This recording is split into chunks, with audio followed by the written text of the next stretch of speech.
Donc bonjour à tous, donc dans cette vidéo nous allons voir comment simplifier l'écriture de nos différents états et comment renvoyer notre liste de prénoms, âge et sexe directement sans avoir à créer plusieurs composants et plusieurs balises dans notre app.js. C'est parti. Alors voilà où on en était resté la dernière fois, donc on avait créé notre différents composants plusieurs fois afin de pouvoir renvoyer le tout directement sur notre navigateur. Donc on a nos différents noms, âge et sexe ici, donc nos deux personnes, hein, donc Alexis et Justine.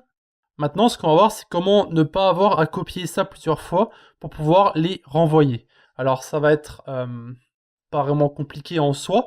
Ce qu'on va devoir faire, c'est créer un état dans notre classe ici. Donc ce qu'on va faire, c'est qu'on va commencer par enlever ça. On va pas vraiment en avoir besoin. Quoique je vais copier ce modèle ici. Donc on va devoir sauter une ligne et créer quelque chose qui s'appelle state égale. Et ici, mettre dans notre état un array en fait qui va contenir toutes nos informations. Donc ici on va mettre list, on va mettre name list. Et ici vous allez mettre un crochet, donc, et à l'intérieur vous allez mettre vos différents objets. Donc le premier objet, ce sera donc name Alex. On va mettre ensuite âge, donc c'était 26. Ensuite on va mettre sexe masculin. Voilà, et on va devoir aussi mettre au tout début un ID, donc qui va être lui unique. Alors vous verrez plus tard à quoi ça correspond, mais vous allez voir que ça sera obligatoire dans notre code. Donc ici on va simplement mettre 2 et 3. Ici on va mettre donc Justine, et là on va mettre Pierre. On va mettre 24. Et on va mettre 32. Et ici on va mettre féminin. Voilà. Donc ici en fait c'est un array qui va contenir tous nos différents personnages. Donc ce sont en fait une liste de données que nous avons ici, que nous allons pouvoir exporter sur notre navigateur, donc à l'intérieur d'un état. Donc ici, la première chose que vous allez devoir faire, c'est bien simplement enlever ça pour commencer, et vous allez devoir mettre ici directement le composant qu'on va créer dans notre... importer le composant qu'on va créer dans le test compo ici. Donc ici on va devoir mettre list égale, ici sera 10.state.namelist. Oula, namelist. Comme ceci. Voilà. Donc en fait, cette liste ici, on va vouloir l'importer dans notre composant. Cependant, on va devoir aller dans test compo ici, et on va devoir modifier ce que nous avons ici aussi.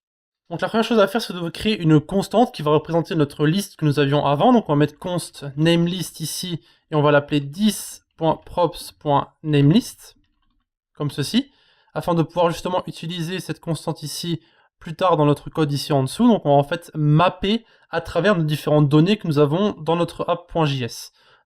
Donc ici on va devoir créer une autre constante qui va être en fait notre liste de données que nous avons à l'intérieur. Donc on va mettre ici data.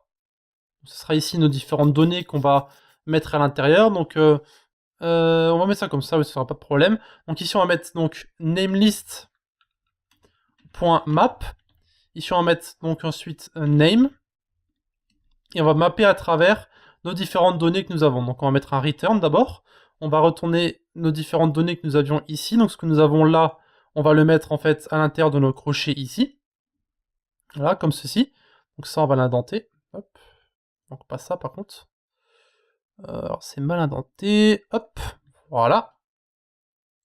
Et maintenant, on va devoir justement renvoyer ce que nous avons nos données qui sont ici, à l'intérieur de notre return que nous avons là. Bien sûr, nous allons devoir modifier ici nos différents noms que nous avons là. Donc ici, le name que nous avons là, nous allons devoir le modifier ici. Donc ici, name. Donc name.age, name.name, name.sex, afin de pouvoir récupérer nos différentes données que nous avons ici. Et ensuite, on va devoir mettre dans notre return là. Donc on va créer un div qu'on va appeler, alors je ne sais pas si emmet va fonctionner ici. On va écrire à la main, c'est pas grave, div class name égale, donc on va mettre namelist, qui le nom n'a aucune importance.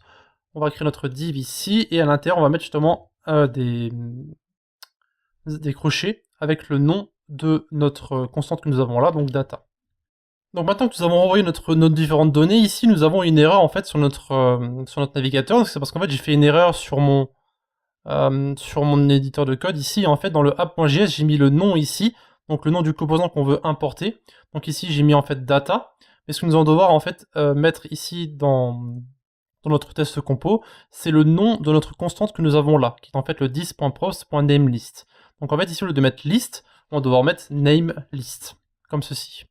Et vous allez voir qu'en fait, ici, ce qui va se passer sur notre navigateur, vous allez avoir le nom de chaque personne et de chaque donnée que nous avons rentrée.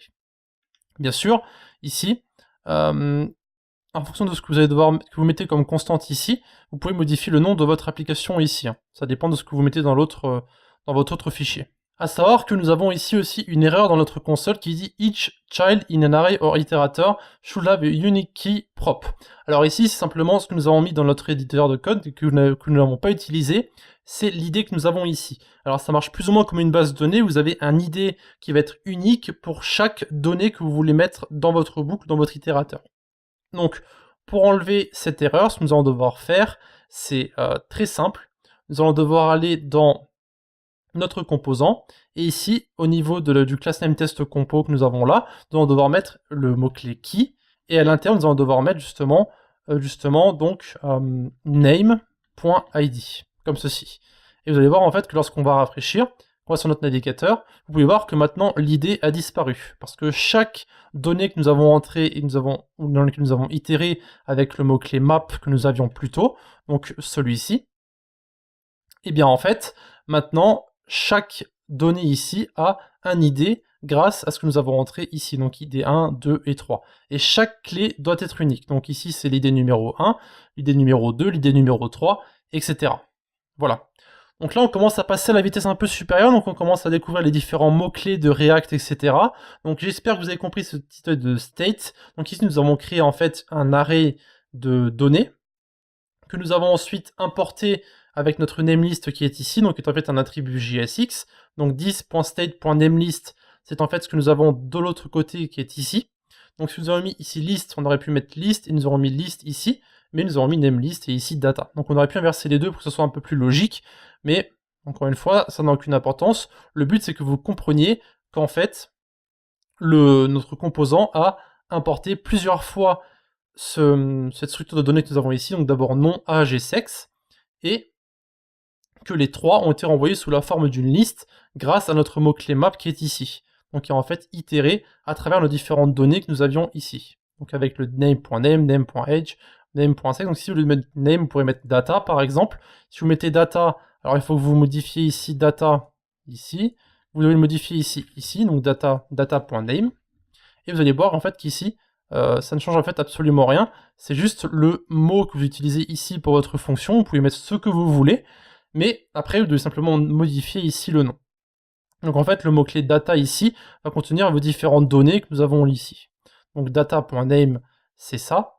Data.age, c'est ça. Data.sex, c'est ça. Et en fait, on va itérer à travers chaque donnée pour pouvoir ensuite les exporter sur notre navigateur. Et ça donne ce que nous avions ici. Et pour enlever nos différentes erreurs, pour avoir chaque clé qui est unique, nous avons utilisé l'ID que nous avions donc ici, sur notre application, ID 1, 2 et 3.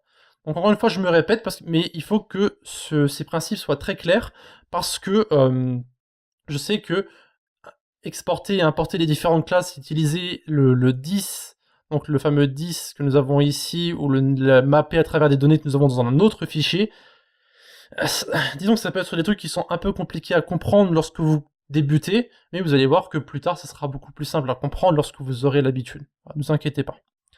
Voilà. Donc c'était tout pour cette petite vidéo, donc c'était tout pour l'exportation de différentes données, donc c'était plus ou moins la même chose que ce que nous avons fait dans l'autre vidéo, sauf qu'ici nous avons un code qui ne se répète pas, et ça c'est très important. Donc si vous avez une question, commentaire YouTube ou le Discord de la communauté, c'est vous qui voyez. Si vous avez une question personnelle, vous pouvez m'envoyer un message privé, il n'y a aucun problème, je vous répondrai lorsque j'ai le temps et lorsque je vois votre message. Autrement, c'était Alex, et on se voit dans la prochaine vidéo. De plus, n'hésitez pas à visiter nos différents réseaux, donc eux aussi dans la description, Discord, notre blog, Facebook, Twitter, Google+, etc.